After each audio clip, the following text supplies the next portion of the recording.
بسم اللہ الرحمن الرحیم۔ ایزی نالج کے ساتھ میں ہوں محمد رضوان۔ تھامس ایڈیسن ایک مشہور سائنسدان تھا۔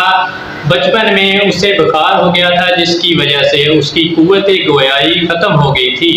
تو وہ ابھی چھوٹا تھا، تو اسکول سے جب گھر واپس آیا تو اس نے ایک لفافہ اپنی والدہ کو دیا اور کہا کہ والدہ یہ استاد صاحب نے دیا ہے، اور کہا کہ اپنی والدہ کو دے دینا۔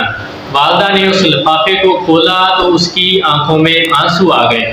پھر اس نے بآواز بلند اس کو پڑھا کہ تمہارا بیٹا ایک جینیس آدمی ہے، ایک جینیس بچہ ہے، اور ہمارا اسکول اس کے لیے بہت چھوٹا ہے، اور اس کے لیے اتنے قابل استاد بھی ہمارے اسکول میں موجود نہیں ہیں، لہٰذا آپ اپنے بچے کو اپنے گھر پہ خود ہی پڑھائیں۔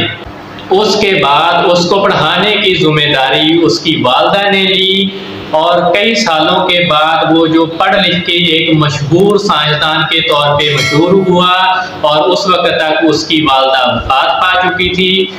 ایک دن تھامس ایڈیسن گھر کے کاغذات میں سے، اپنے خاندان کے جو کاغذات تھے اس میں سے کچھ ڈھونڈ رہا تھا، تو اس کو وہی لفافہ ملا۔ اس نے خط کو کھولا اور پڑھا۔ اس میں لکھا ہوا تھا کہ آپ کا بیٹا بہت ہی کند ذہن ہے اور ناکارہ ذہن کا مالک ہے، لہٰذا ہمارا اسکول اس کو مزید نہیں رکھ سکتا۔ اس دن تھامس ایڈیسن نے اپنی ڈائری میں لکھا، تھامس ایڈیسن ایک ذہنی نکارہ بچہ تھا، مگر ایک عظیم ماں نے اسے دنیا کا سب سے بڑا سائنسدان بنا دیا۔